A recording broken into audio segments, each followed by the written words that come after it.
একটা সময়ের কথা ছিল, একটি গ্রামে মোহিনী তার চাচা চাচির সাথে থাকতো। মোহিনীর চাচি কাবেরী দুষ্টু স্বভাবের ছিল। কাবেরী কখনোই চাইতো না যে মোহিনী ওদের বাসায় থাকুক। কাবেরী মোহিনীকে অনেক বেশি জ্বালাতন করত, যাতে মোহিনী ওর বাসা থেকে পালিয়ে যায়। কাবেরী মোহিনীকে দিয়ে বাসার সব কাজ করাতো, যেমন ঘর ঝাড়ু দেওয়া, থালা বাসন মাজা, ঘর মোছা। কাবেরী মোহিনীকে শুধু একবেলার খাবার দিত।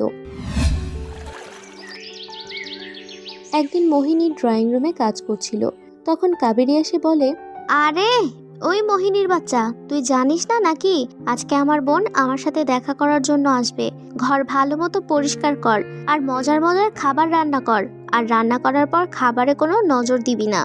ঠিক আছে চাচি, আমি সব কাজ করে দিব আর রান্না করেও রেখে দিব। বেচারি মোহিনী এতিম ছিল, ও সারাদিন কাজ করত আর ওর চাচির মারও খেত। সন্ধে হতেই কাবেরীর বোন কোমল বাসায় আসে। দুই বোন খুবই আনন্দের সাথে খাবার খায়। মোহিনীর অনেক ক্ষুধা লেগেছিল, তাই ওর চাচির কাছে এসে আর বলে, চাচি, আমার খাবার সময় হয়ে গেছে, আমি কি খাবার খাবো এখন?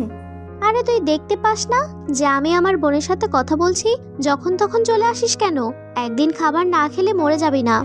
এসব বলে কাবেরী উঠে আর গতকালের বেঁচে যাওয়া রুটি মোহিনীকে দেয় আর ওকে বলে, এই নে, এগুলো খা। মোহিনী কোনো মতে খাবার খেয়ে নেয় আর পানি খেয়ে ঘুমিয়ে পড়ে।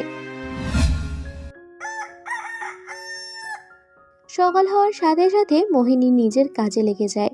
কাবেরী আর কোমল দুজন রুমে বসে কথা বলছিল। আপু, তুমি কি জানো একটা বিউটি কন্টেস্ট হবে? এই গ্রামেই সেটা হবে।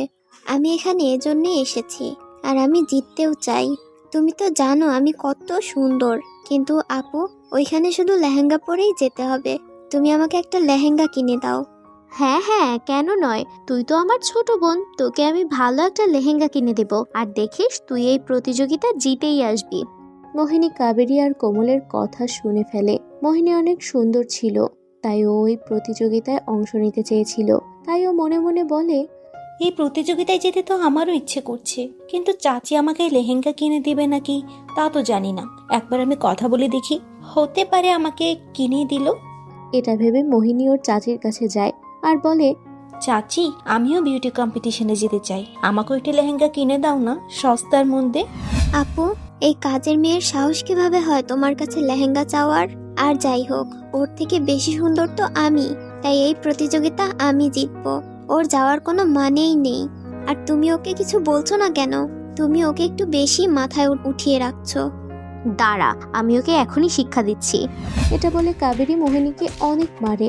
তুই এই বাসার কাজের মেয়ে, কাজের মেয়ের মতোই থাকবি।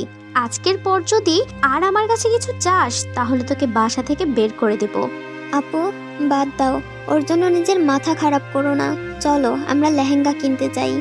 এরপর কোমল আর কাবেরী দুজন লেহেঙ্গা কিনতে চলে যায়। অন্যদিকে মোহিনী অনেক কান্না করে। মোহিনীর শরীর অনেক ব্যথা করছিল। মোহিনী ওর মায়ের ছবির সামনে যায় আর কান্না করতে করতে বলে, মা, তুমি দেখেছো আমার ভাগ্য কত খারাপ? তুমি আর বাবা আমাকে রেখে স্বর্গে কত আরামে আছো, আর আমি এখানে নরকের মধ্যে আছি। চাচি আমার উপর অনেক অত্যাচার করে। আমি বিউটি কম্পিটিশনে যেতে চাই, কিন্তু যেতে পারবো না, কারণ আমার কাছে লেহেঙ্গা নেই। মা, আজকে তুমি থাকলে আমাকে এই দিন দেখতে হতো না, আমার সব স্বপ্ন পূরণ হতো। মা, তুমি আমাকে ছেড়ে কেন চলে গেলে মা? এসব বলে মোহিনী অনেক জোরে জোরে কান্না করতে থাকে। তখনই মোহিনী একটা আওয়াজ পায়, আর সেই আওয়াজ ওর মায়ের ছবি থেকে আসছিল। হ্যাঁ আমার বাচ্চা, আমি জানি তোর উপর কত অত্যাচার করা হয়, কিন্তু তুই চিন্তা করিস না, আমি সব সময় তোর সাথে আছি। তুই কম্পিটিশনে অবশ্যই যাবি। আমি জানি তোর ছোটবেলার স্বপ্ন বিউটি কম্পিটিশনে যাওয়া। আমি তোকে একটা জাদুর লেহেঙ্গা দিব। মা, তুমি আমার সাথে কথা বলতে পারো? আজকে আমার খুব ভালো লাগলো। তুমি আমাকে জাদুর লেহেঙ্গা দিবে? আমি আলমারির মধ্যে জাদুর লেহেঙ্গা রাখছি, তুই ওইটাই পরে যাবি। আমি জানি কম্পিটিশন তুইই জিতবি। মোহিনী ওর মায়ের কথা মতো আলমারি খুলে আর দেখে ওখানে একটি জাদুর লেহেঙ্গা রাখা, যা দেখে মোহিনী অনেক বেশি খুশি হয়। অন্যদিকে কোমল আর কাবেরীও বাসায় চলে আসে।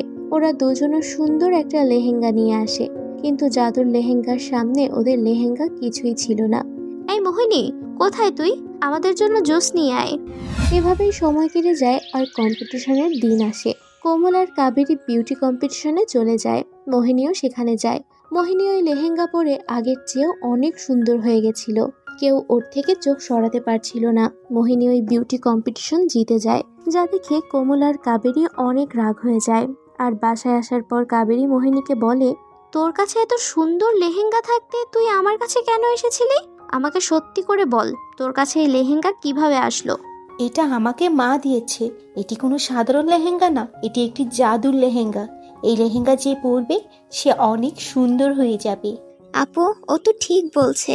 যখন ওই লেহেঙ্গা পরেছিল তখন ওকে অনেক সুন্দর লাগছিল। এই জাদুর লেহেঙ্গা ওর কাছ থেকে নাও আর ওকে বের করে দাও। তারপর এই লেহেঙ্গা পরে আমরা আরো সুন্দর হয়ে যাব আর বড় বড় কম্পিটিশনে অংশ নিয়ে জিতে অনেক টাকা কামাই করব। কোমলের এটা বলার পর কাবেরী মোহিনীর কাছ থেকে লেহেঙ্গা কেড়ে নেয় আর কোমলকে দিয়ে দেয়। যখন কোমল এই জাদুর লেহেঙ্গা পরে তখন ও অনেক কালো হয়ে যায়। কাবেরী এসব দেখে অবাক হয়ে যায়। তখন ওই লেহেঙ্গা বলে, এটা একটা জাদুর লেহেঙ্গা। এটা শুধু ভালো মানুষের জন্য, খারাপ মানুষের জন্য না। তুমি মোহিনীর উপর অনেক অত্যাচার করেছো, তাই তোমার পরিবর্তে তোমার বোন এর শাস্তি পেল। এখন তোমার বোন সারা জীবনের জন্য কুৎসিত হয়ে গেছে, আর তুমিও এর শাস্তি পাবে। তোমার চেহারাও খারাপ হয়ে যাবে। তখন ওই জাদুর লেহেঙ্গা থেকে একটা আলো বের হয় আর কাবেরীর ওপর পড়ে। তখন কাবেরী কালো হয়ে যায়। এরপর মোহিনী ওর জাদুর লেহেঙ্গা নিয়ে সেখান থেকে চলে যায়। আর তারপর মোহিনী অনেক বড়লোক হয়ে যায়। এখনও গরিব বাচ্চাদেরও সাহায্য করে আর খুশি খুশি নিজের জীবন যাপন করতে থাকে। তো বন্ধুরা, আমাদের গল্প কেমন লাগলো তোমাদের তা অবশ্যই কমেন্ট করে জানাও। আর গল্পটি ভালো লেগে থাকলে একটা লাইক দাও। আর হ্যাঁ, এরকম নতুন নতুন আরও ভিডিও পেতে আমাদের চ্যানেলটি সাবস্ক্রাইব করে দাও আর পাশের বেল আইকনটি ক্লিক করতে ভুলো না যেন। আজকের মতো বিদায় বন্ধুরা, দেখা হবে আবার নতুন গল্প নিয়ে।